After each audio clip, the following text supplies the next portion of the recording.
안녕하세요, 한강미입니다. 한국 사람들의 반도체 사랑은 참으로 대단합니다. 당장 국내 주식만 보더라도 삼성전자에 투자하는 사람들의 숫자가 엄청나게 많죠. 그런데 말이죠, 이러한 한국 사람들의 반도체 투자 사랑은 국내 주식에만 적용되는 것이 아닙니다. 미국 주식 시장에서도 동일하게 적용되는데요. 한국인들의 반도체 사랑이 얼마나 대단한지는 한국 서학개미들의 투자를 통해서도 알 수 있습니다. 지난 4월 미국 주식 전체 순매수 기준으로 이를 1위부터 10위까지 냈을 때 무려 그 중에서 3개가 반도체 ETF나 관련주였는데요. 그 중에서도 1위와 3위가 반도체 ETF와 엔비디아일 정도로 한국 사람들이 엄청나게 반도체 기업들에 많이 투자하는 것을 알 수가 있었습니다. 하지만 여러분도 아시다시피 현재 반도체 기업들의 주가 흐름이 별로 좋지 못합니다. 미국 주식 시장이 다 하락하고 있기 때문이기도 한데요. 이러한 하락은 반도체 기업들에서 특히나 더 강하게 나타나고 있죠. 이 때문에 현재 반도체 기업들의 평균 전고점 대비 하락률은 무려 35%나 달하는 실정입니다. 자, 그렇다면은 미국의 반도체 기업들이 왜 이렇게 하락을 하고 있을까요? 반도체 기업들이 약세를 보이는 이유에는 크게 4가지가 있습니다. 첫 번째로는 바로 수요 감소에 대한 우려가 증대하고 있다는 것입니다. 최근 들어가지고 전 세계 PC 시장의 수요가 점점 더 감소하고 있다는 우려가 나오고 있습니다. 실제로 2분기 PC 시장을 보면요, 수요가 조금씩 기존에 비해서 줄어드는 모습이 나오고 있는데요. 이것이 반도체 시장에까지 악영향을 끼칠 수 있다는 걱정이 점점 더 커지면서 반도체 기업들의 주가가 미리 빠지고 있는 것입니다. 뿐만 아니라 최근 한 달 동안에 중국의 상하이가 코로나로 인해서 대봉쇄가 되었었죠. 이 때문에 세계 물류, 중국에 있는 물류가 상당수 스탑되었고, 그에 따라서 중국에서 생산되는 것들과 각종 원자재들이 전 세계로 공급되지 못했습니다. 그러면서 글로벌 물류난이 가속화되었고, 이 때문에 공급망 문제가 지속되고 있다는 점도 반도체 약세의 주요 이유 중 하나입니다. 그 다음으로는 러시아와 우크라이나의 전쟁 이후로 높아진 원자재 가격입니다. 이러한 높은 원자재 가격이 여전히 전쟁이 지속됨에 따라서 계속 높은 실정인데요. 반도체에 들어가는 원자재들은 정말 많습니다. 그리고 이러한 원자재들의 가격이 높아짐에 따라서 반도체 제조 단가도 높아지고, 덕분에 이제 각 기업들의 수익이 악화될 수 있다는 우려가 증가하면서 주가 하락을 이끌고 있는 실정이죠. 마지막으로는 미국의 긴축이 점점 더 가속화되고 있다는 점입니다. 당장 5월 3일부터 4일까지 미국의 FOMC가 예정되어 있죠. 이때 연준은 금리를 0.5% 인상하겠다는 목표를 가지고 있습니다. 그리고 6월과 7월에는 무려 금리가 0.75% 미국의 자이언트 스텝이 발생할 수 있다는 것이 시장에 사실상 지배적으로 대두되고 있는데요. 이렇게 금리가 높아지고 점점 더 긴축이 가속화된다는 것은 저금리 시대에서 주가 상승에 톡톡한 덕을 봤었던 성장주, 즉 반도체 기업들이 있죠. 이러한 기업들의 주가에 안 좋은 영향을 끼친다는 것입니다. 그렇기 때문에 이러한 긴축 가속화도 현재 반도체 기업들의 주가 약세에 큰 영향을 끼치고 있습니다. 근데 말이죠, 아까 전에 4월 달에 한국 사람들이 반도체 ETF나 주식들을 엄청나게 많이 사들였다고 제가 언급을 해드렸었는데요. 그럼에도 불구하고 반도체 기업들이 많은 사랑을 받고 있고 사람들이 반도체 주식들을 사는 이유는 무엇일까요? 그것은 바로 반도체 주식이 지난 6년간 최고의 퍼포먼스를 낸 산업이라는 점입니다. 지난 2013년부터 2022년까지의 주가 흐름을 보면요, 대표적인 반도체 ETF인 SOXX, 그리고 나스닥 100 ETF인 QQQ, 마지막으로 S&P 500의 ETF인 SPY의 수익률을 비교해 봅시다. 그러면은 2016년을 기점으로 점점 더 반도체 ETF인 XOXX의 주가 수익률이 높아지면서 코로나 이후 이 수익률이 다른 ETF들에 비해서 압도적으로 높아지는 것을 볼 수 있었습니다. 그만큼 지난 6년 동안 반도체 산업이 다른 산업들보다 훨씬 더 강세를 보였다는 것인데요. 사람들이 이러한 강세가 주식시장에 불어닥치고 있는 조정이 끝나면은 여전히 지속될 것이라는 생각하에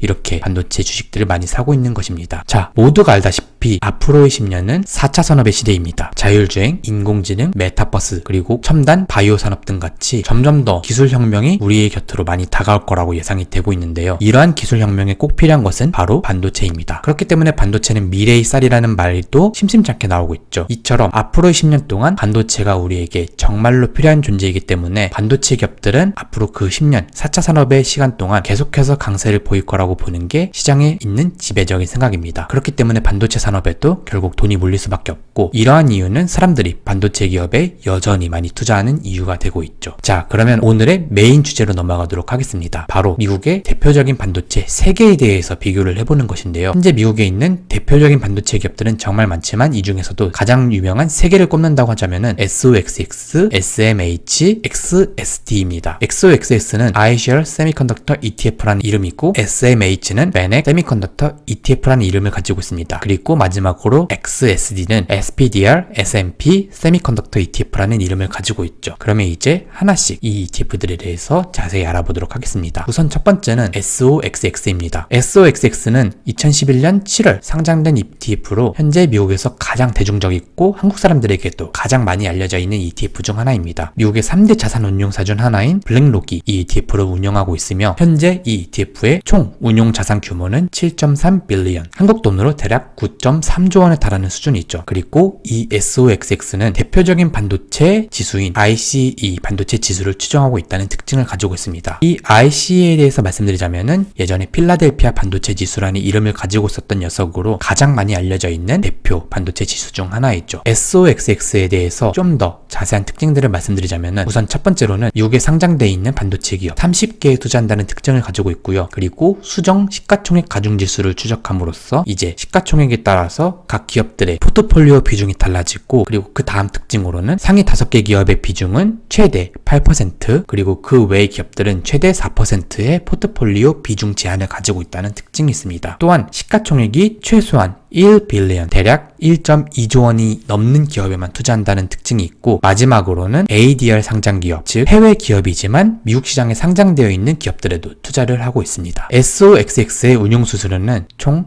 0.43%입니다. 그리고 이 ETF의 PE는 33으로 대략적인 반도체 기업들의 평균 수준을 형성하고 있죠. 그리고 배당률의 경우는 0.61%이며 얘는 분기 배당을 하고 있습니다. 그 외에 수익률에 대해서 보자면은 5년 동안의 수익률이 219%로 오늘 알아볼 반도체 ETF들 중에서 가장 높은 장기 수익률을 가지고 있습니다. 2016년부터 21년까지 엄청난 강세를 보이면서 높은 수익률을 기록하였는데요. 이 수익률이 최근에 미국 주식의 불하락진 조정을 감안한 수익률이라는 점을 생각해 본다면은 2016년부터 21년까지는 이보다 훨씬 더 높은 수익률을 기록했었다는 것을 알 수가 있습니다. 그 다음으로 SOXX의 상세 포트폴리오에 대해서 알아보도록 할게요. 현재 SOXX는 총 32개의 기업에 투자하고 있습니다. 근데 그 중에서도 상위 15개의 기업이 비중이 76%나 되는데요. 사실상 이 15개의 주가 흐름이 SOXX ETF의 주가를 결정지은다고 볼 수도 있는 부분입니다. 좀 더 자세한 포트폴리오를 보자면은 브로드컴, 엔비디아, 인텔의 비중이 제일 높고요. 그 다음으로 이제 AMD, 퀄컴, 텍사스 인스트루먼트, 아날로그 디바이스 같은 주요 반도체 기업들이 쭉쭉 이어나가는 것을 볼 수 있었습니다. 상대적으로 종목별 배분은 고른 편이고요. 그리고 미국 기업 위주의 투자를 하고 있다는 점이 SOXX의 가장 큰 특징 중 하나이죠. 그렇다면은 이제 다음 ETF인 SMH에 대해서 알아보도록 하겠습니다. SMH는 2000년 5월 상장된 ETF로 현재 미국에 상장되어 있는 가장 큰 규모의 미국 반도체 ETF입니다. 미국의 벤에크사에서 운영하고 있고 현재 운용 자산 규모는 8.25 빌리언으로 대략 10.4조 수준이죠. 이 녀석 같은 경우는 MVIS US Listed Semiconductor 25를 추정하는데 사실상 미국 주식시장에 상장되어 있는 반도체 기업 25선을 추정한다고도 볼 수가 있겠네요. 좀 더 자세한 특징들에 대해서 알아보면은 일단 미국에 상장된 반도체 기업 25개에 대해서 투자를 하고 있고 회사 수익의 50% 이상이 반도체 관련 수익이어야 이 ETF에 편입할 수 있다는 특징이 있습니다. 그리고 유동 시가총액과 3개월 일평균 거래량에 따른 순위 조정, 즉 포트폴리오 조정이 있고, 마지막으로는 ADR 상장 기업, 미국 주식시장에 상장되어 있는 해외 기업에도 투자를 할 수 있다는 특징이 있네요. SMH 같은 경우는 운용 수수료가 0.35%입니다. 그리고 이 ETF의 PE는 28 수준으로 32였던 SOXX에 비해서는 살짝 밸류에이션이 좀 더 높다고 할 수 있습니다. 그리고 배당률 같은 경우는 0.5%인데 이 녀석 같은 경우는 연 배당, 1년에 한 번만 배당을 한다는 특징이 있고요. 수익률 같은 경우는 지난 5년 동안의 수익률이 215%에 달합니다. 219%였던 SOXX와 거의 비슷한 수익률인데요. 이 또한 최근 불어닥친 미국 주식시장의 조정을 감안하지 않는다면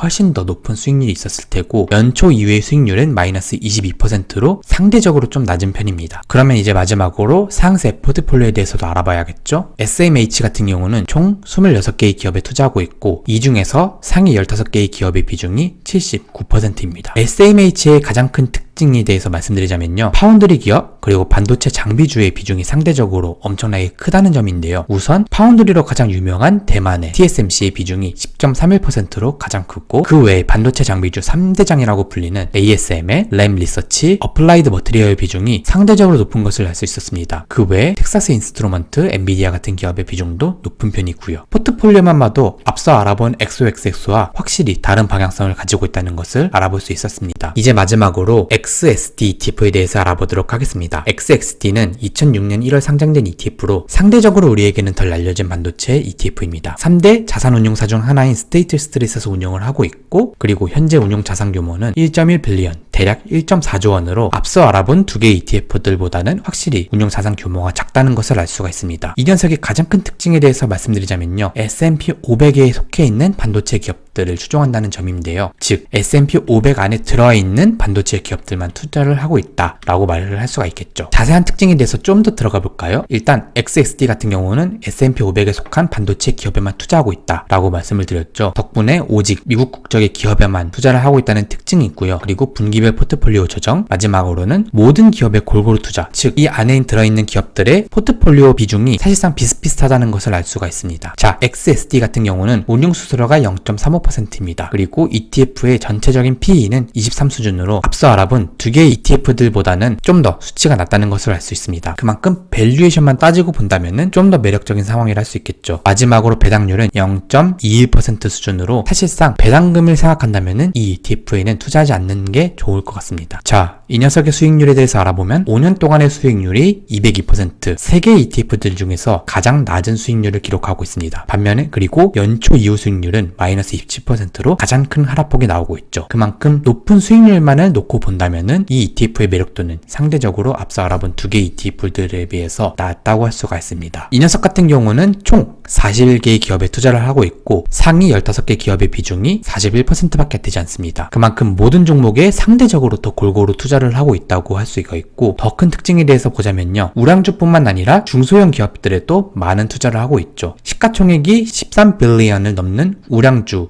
42%의 비중만을 두고 있고, 그 외에 이보다 시가총액이 낮은 중소형주들의 무려 60%에 가까운 비중을 두고 있네요. 즉 S&P 500에 속한 반도체 기업이라면 모두 다 비슷한 비중을 두고 투자를 하고 있다라고 추측을 해볼 수 있을 것 같습니다. 자, 우리가 S&P 500을 자세히 보면요, 반도체 기업들이 이렇게나 많은 것을 볼 수가 있는데요. 이 중에서 사실 우리가 잘 알고 있는 기업은 엔비디아, 브로드컴, 인텔, 퀄컴, AMD, 그리고 마이크론, 텍사스 인스트루먼트, 이 정도가 되겠죠. 하지만 XSD 같은 경우는 이 밖에도 우리가 잘 알지 못하는 중소형 기업들에까지 투자를 하고 있습니다. 즉 시가총액, 유동성과 상관없이 골고루 분산된 투자 비중을 가지고 있고, 이 때문에 여기에 들어가 있는 대부분의 기업들이 2%대의 비중을 가지고 있죠. 하지만 S&P 500에 들어가 있는 기업들만 투자한다는 특성상 해외 국적의 기업, TSMC나 ASML 같은 기업은 단 하나도 보이지 않습니다. 즉 미국 기업들 중에서도 S&P 500에 들어가 있는 기업들의 그 기업들이 어떤 기업이냐에 상관없이 거의 비슷비슷한 비중을 두면서 투자를 하고 있는 ETF다라고 요약을 할 수가 있겠네요. 이렇게 해서 미국 주시장의 가장 대표적인 반도체 ETF 3대장에 대해서 알아봤습니다. 이제 이 녀석들의 주요 특징을 마지막으로 요약을 해보면서 이번 영상을 끝내도록 하겠습니다. 우선 XOXX 같은 경우는 운용자산은 대략 9.3조, 운용수수는 0.43%로 0.35%인 다른 ETF들에 비해서 살짝 높은 수준이죠. 하지만 이 녀석 같은 경우는 그동안의 수익률이 가장 높았다는 점, 그리고 배당률이 상대적으로 더 높다는 점을 이제 주된 특징으로 따질 수 있을 것 같고요. 그리고 대표적인 우량주 위주의 투자를 하고 있다는 점이 주된 특징이었습니다. SMH 같은 경우는 운용자산이 10.4조 원으로 가장 큰 규모를 가지고 있고, 상장액 또한 2000년으로 가장 오래된 역사를 가지고 있다는 특징이 있었죠. 그 외에 보유 종목은 50개로 가장 많은 편이 있고, 이 녀석 같은 경우는 파운드리나 반도체 장비주에 큰 비중을 두고 있었죠. 마지막으로 XSD 같은 경우는 2006년 상장되어 가지고 상대적으로 짧은 역사를 가지고 있고, 운용자산은 1.4조 원으로 앞서 알아본 두 개의 ETF에 비해서 좀 더 운용자산 규모가 많이 작은 것을 확인할 수 있었습니다. 그리고 배당률과 5년 수익률도 다른 ETF들에 비해서 좀 더 안 좋은 모습을 보였었죠. 이 녀석 같은 경우는 S&P 500에 들어가 있는 미국의 반도체 기업들에만 투자를 하고 있고, 상대적으로 중소형 기업들에도 골고루 투자를 하고 있다는 점이 있었습니다. 이런 걸 볼 때 제 개인적으로는 SXD보다는 SOXX 그리고 SMH 이 두 녀석에 투자하는 것이 좀 더 좋다는 판단을 하였는데요. 이제 이 두 개의 ETF가 지향하는 포트폴리오와 방향성이 다르기 때문에 내가 반도체 파운드리와 장비주에 좀 더 높은 비중을 두고 싶느냐, 아니면은 그냥 대표적인 반도체 우량주에 골고루 투자를 하고 싶느냐에 따라서 어떤 ETF를 선택해도 상관은 없을 것 같습니다. 맨 처음에 말씀드렸듯 반도체 ETF는 한국 사람들이 가장 사랑하는 미국 주식 ETF들 중에 하나입니다. 그런 만큼 여러분이 어떤 선택을 하든지 간에 이러한 ETF들의 수익률이 앞으로 점점 더 높아져 가지고 많은 사람들이 이들을 통해서 큰 수익을 얻게 되었으면 좋겠습니다.